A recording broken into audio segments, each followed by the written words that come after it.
Hello and a very warm welcome to our continuing coverage, excuse me, of the World Cup season. We're in Central Asia and a little bit of history because this is the first World Cup ever held in Uzbekistan. We are in Samarkand, which is the third largest city in the country, and we have the elite women's race coming up live in just a few moments' time. It is full Olympic distance today.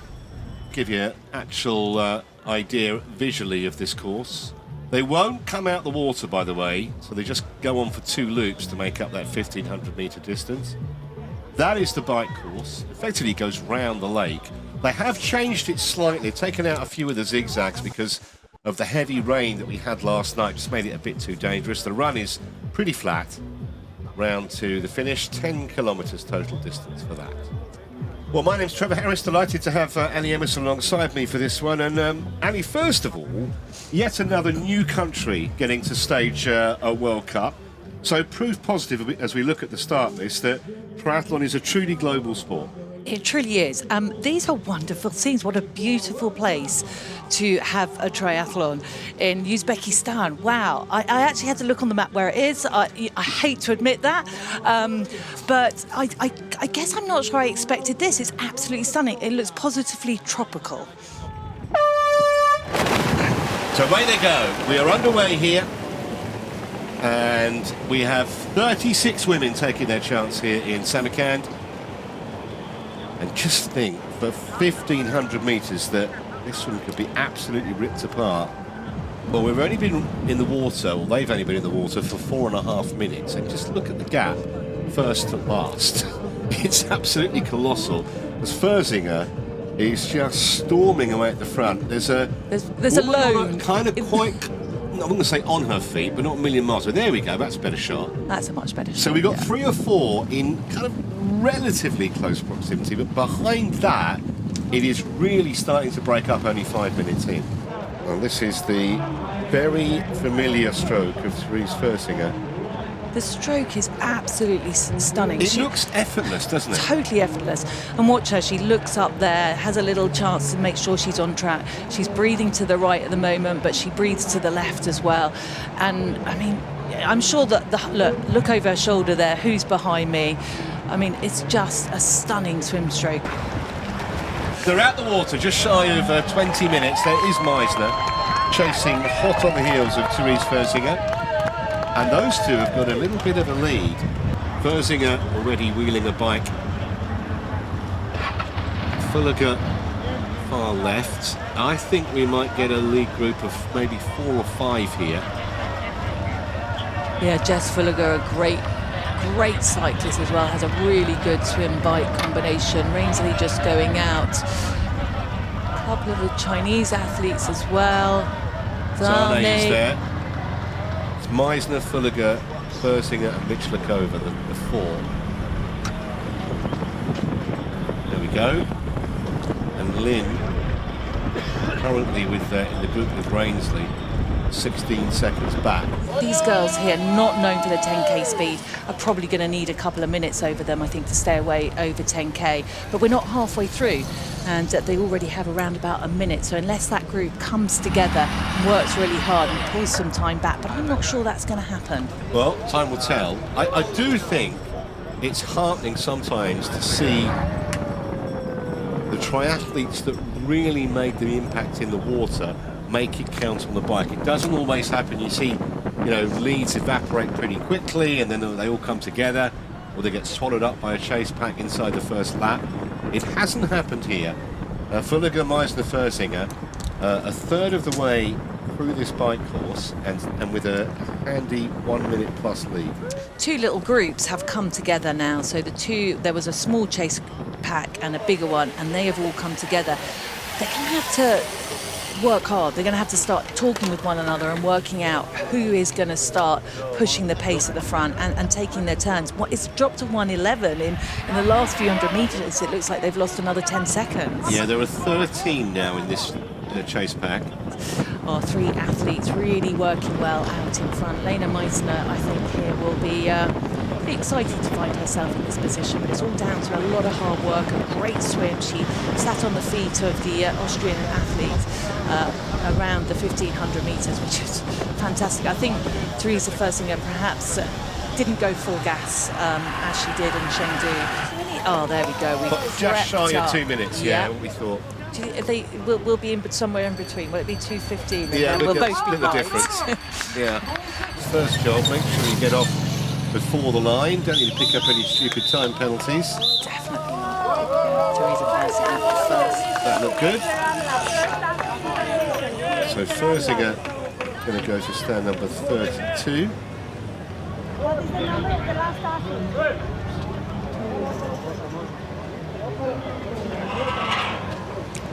And then Meister having to run the length of transition with her bike.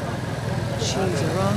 Quick. Fulliger first away. Yeah, quick transition there from Jessica Fulliger. She always reminds me of Jess Learmont when she runs. A little bit, yeah, a little bit. So Fulliger away first from Meisner and Fersinger. It is hard because you kind of want to chase rather than be hunted when you're in Theresa Fersinger's position, but she knows she's going to be hunted. She's down by some of the faster runners. We've mentioned Sian Rainsley, Tilda Manson, the young Swedish athlete.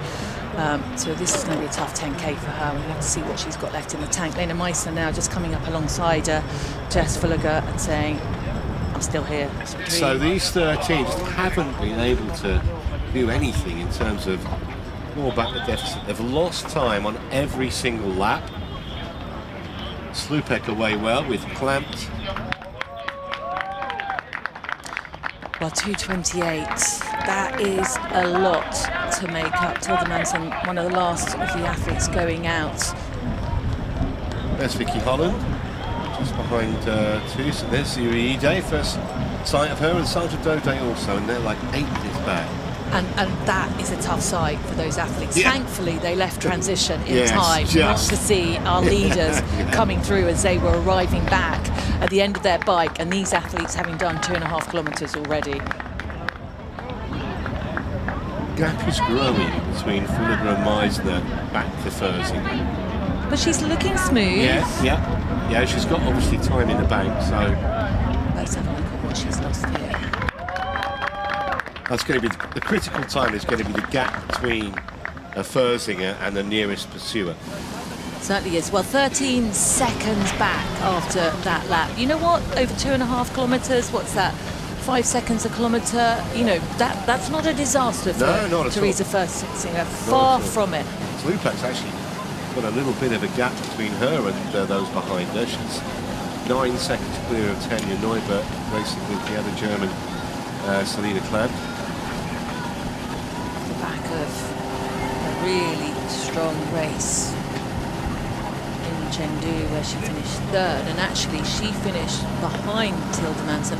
But again, Tilda Manson, there's a lot of talk around the very talented young Swedish athlete. Wow, this is great to see. And the athletes, I think, looking a little bit hotter than I thought they were. When they started the race, of course, it was an hour and a half ago, and the temperature was around about 21, 22. I definitely reckon it's crept up to the mid-20s. We can see the flags flying there, so certainly suggesting there is some breeze about. As our 3rd place athlete, Theresa Fersinger, has done so much work on the swim, on the bike, come through our pictures. She's lost some more time now, but she is halfway through the run, so that's something positive for her. Yeah, these two have never been more than a metre or so apart at any stage. Slupek and Manson. Manson has got past the pole, and she would be, you would think, the greater threat, although Slupek not letting her go. Not yet. Manson and Slupek are past Fersinger, both of them. So Fersinger is back into 5th place, and the gap between the two leaders and Manson is still over a minute, so they've got time in the bank. There's the proof of it. Slupek is currently in 4th place. She's 8 seconds behind Manson, who's in the bronze medal position. Ide still on the previous lap. 28 seconds now, the gap back to Manson. I'm going to be interested to see her run, 10K run split here, because you know she's pulled back 2 minutes over 9 and a bit kilometres. Lena Meisner now really grimacing, gritting her teeth. and Manson is on the charge. But I just don't think there's enough distance to go that she can get to. After another 2 or 3 kilometres, I think she would get to them. Oh, I think even less, because she's virtually breathing down their neck. But as she said, she is going to run out of time. Battle royale between these two over the closing stages here, an hour and 50 plus into this race, and we still don't know who's going to be standing on the top of that podium. No, she's gone. Lena Meissner. Yeah, Meissner just with a kick there. As she comes onto the blue carpet, there's no danger behind for Fulliger, but I don't think she can respond. Maybe Meissner had it in control the whole time, knowing that she had to kick. But the German is going to come away to win here in Samarkand. Meissner gets her first World Cup triumph. It's a great silver for Jess Fulliger. First time she's been on a World Cup podium. And what a run from Lena Meissner, from Tilda Manson in behind. 2 minutes 30 adrift she was initially. And she is going to get a claim of bronze out of nowhere, really. Absolutely, just 19 seconds down. Roxana Slopik coming over, happy with her fourth place finish. Lovely to see an athlete that's had a few problems over the last year, and probably one of the most consistent athletes this year in this field of athletes. Therese pushed the swim really hard, so it was quite hard to stay on her feet, and then on the bike we managed to get a really good gap, but I think we rode nearly the 40k all out, and then on the run it was just like getting a solid pace, and then hopefully get on the podium, and then at the last lap I thought maybe I can win, and then I gave it my all. To come out of the water and see Jess and Teresa with you, like, you know, 3 powerhouses there on the bike, it was a perfect group, really. Yeah, exactly. I thought before the race maybe we can get like a breakaway with 6 or 7 girls, but then it turned out just the 3 of us. But really every one of us was motivated to work really hard, and it paid off. We talked to each other that we can switch turns because it was much easier with the crosswind and they had wind, and then on the last lap it was just everyone for themselves and then getting to the finish line. Such an interesting journey for you to be getting here to your first World Cup podium as well. You know, it's been an unusual journey, perhaps. Yeah, really unusual. To be honest, I can't quite believe what's happened today. I'm just really grateful, and I just want to say thank you to Non, because she's my coach and she's just incredible, and I couldn't do it without her. And it's my mum's birthday today, so happy birthday, Mum. Great present for Mum, and these are the chances you've got to take in a British team that's very strong. You know, World Cup starts, getting that podium is exactly what you need. Yeah, exactly. I really wanted a result like this. I didn't know when it was going to happen. I was just hoping it would, and today the conditions just came together, and it was just great. Yeah, it felt really good on the run, but it was a bit too long after the bikes. We didn't work that well in the group, so it was a bit sad that I couldn't make it all the way to the front, but still happy with the podium, of course. Out of T2, it looked a little bit conservative. It was Roxana that went off fastest, and did it just take a little while to find the rhythm, or were you just wanting to build into it? Yeah, I just tried to take it out on my own pace on the first lap, and then I did get a little bit of cramp in my left leg, and I had it for the rest of the run, but the pace kept working either way, so just try to keep it's working well, not push too hard to get too much count I couldn't run, but And after the disappointment of Yokohama, an emotional finish there with the mechanical, so the stranglehold on that Paris 2024 start place just got a little bit tighter. Yeah, I think so. Felt really good to be able to race today. My dad actually brought my old bike here, so I'm really thankful for that, and it worked very well. Great race, well done. Thank you. We'll just give you an idea of the full finishing order then. Meissner and Fulliger, in the end, a 19-second cushion back to Tilda Manson. An excellent fourth for Slupek. Zane, again, that 5th won't do her Olympic qualification chances any harm. Raisley, another top 10, along with Selina Klampt and Alyssa Koenig of Switzerland. Representing Sweden, Tilda Manson!